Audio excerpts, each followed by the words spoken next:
Hey guys, what's up? It's Katie and I'm back with another Marvel Contest of Champions video, and today I'm going to be talking about these side events that we've been having lately, and to me it seems like they are just becoming more and more unimaginative, repetitive, and just plain time consuming. It seems like Kabam is just recycling old events, but changing it either to, a different character, adding more paths, tweaking the rewards, and changing the event currency.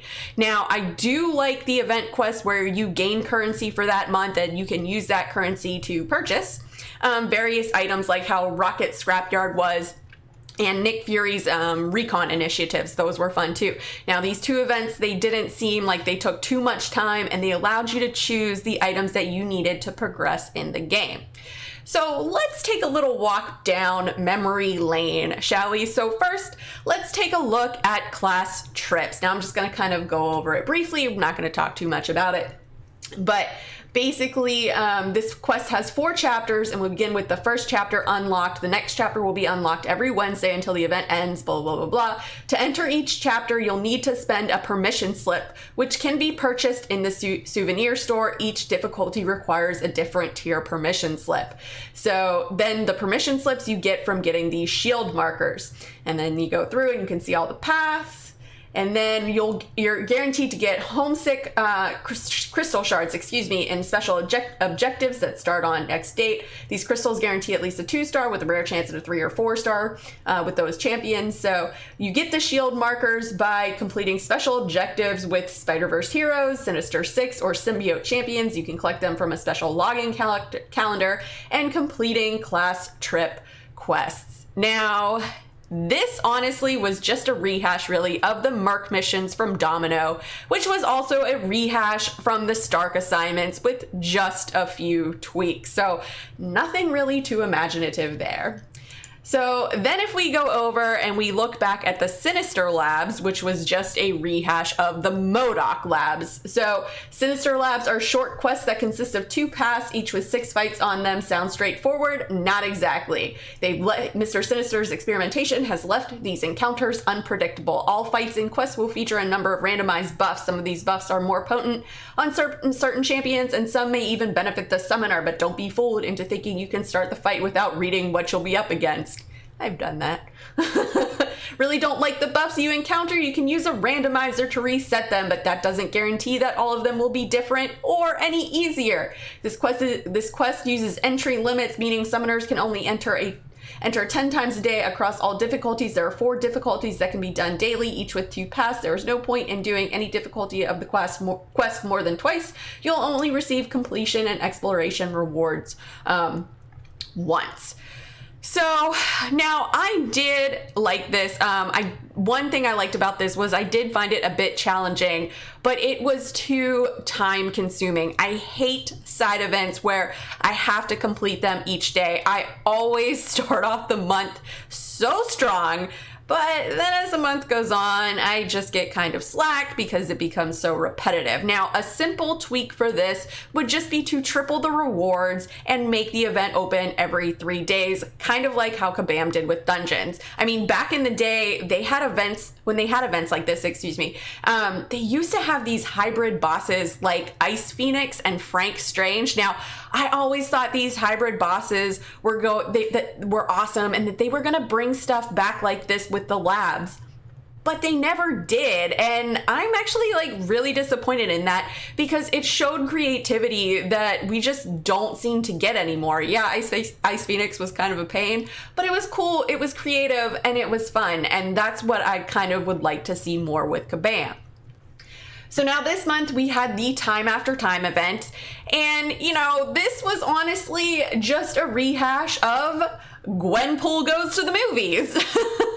But with the Time After Time event, there was more paths, which equal, more time consumed, and nothing really challenging in there. Now, I really enjoyed Gwenpool Goes to the Movies because it was quick and easy, and you could almost auto-fight it. There were 2 paths each chapter. So it was super quick, super simple. The rewards were decent for the amount of effort put in. Now, one thing I do like about the Time After Time event is that you can you can collect some rare 2-star champs, and I am a champ collector, so you better believe I just did a bunch of those quick matches to get me a bunch of those crystals to try to get some of those rare 2-star champs. Now, I did kind of like the time after time event, but I wish it would have just been a bit more challenging and had less pass. So they tried to make it like Gwenpool Go to the Movies, but they added more pass. I think they should have just kept it with the 2 pass, because for this event, we were getting pretty much the same rewards that the Gwenpool Goes to the Movies event did. They're just labeled differently, but we're putting in almost 4 times the amount of time to go into completing this one versus Gwenpool Goes to the Movies. So now let's go ahead and take a look at Attack on Nexus. And so I'm not going to go over this in much detail. I'll put a link to this post in the description to this video. So if you want to go ahead and take a look at this post, you can. But it looks like we are going to have some gates again. And I'm not a fan of these gates. And the reason I'm not a fan of the gates is because A, it slows me down. It's not really a challenging aspect. And it puts others at a disadvantage, you know, who don't have those champs just based on RNG. The only thing that should stop you from completing content is not having the roster. And by not having the roster, I don't mean just not having a particular champion or not having the skill base to do it. Now, if we just go ahead and take a look at the rewards here, I don't think Kabam is going to make it worth the time to do it, to be honest. Of course, you know, we don't know how difficult that it's going to be yet. I guess we'll just have to, you know, wait and see. But knowing how Kabam is, it's probably going to take a lot of time and a lot of energy, not to mention that these, you know, special side events seem to be taking more and more energy. So, I mean, you can look over this post, you know, to decide for yourself whether or not, you know, you think it's going to be more time consuming, more energy, and just, you know, what you think of it. I personally think it just looks like another hot pile of garbage, but that's my opinion.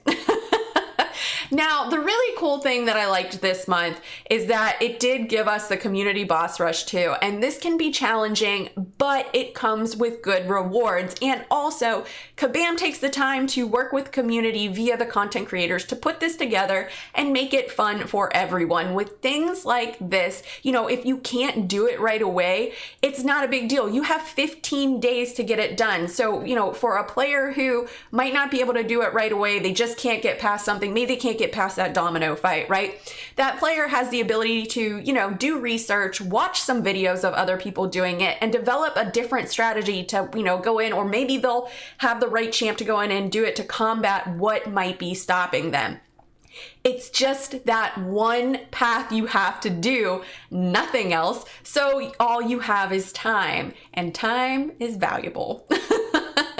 Now, I know it can be difficult for Kabam to come up with new and unique ideas for, you know, a tap swipe game, but if Kabam could come up with ways to make these, you know, more challenging, less time consuming, and worth the rewards for every event, I don't really think it would be much of a burnout for people in the community. I know a lot of people are getting burnt out on these side events. I'm one of them, really. So like I said, I start off really strong at the beginning, and then as the days go on, I start tapering off and become slack. So how do I think Kabam could, you know, get more people involved in these side events? Well, I think Kabam could add like a special event currency, you know, that is the same for every month. With this currency, it could be similar to, you know, what dungeon artifacts are, right? So you can go in and you can purchase items you need to progress in the game. So you could have catalyst frags, you know, shards, rank up gem crystals, and awakening gem crystals, all for an X amount.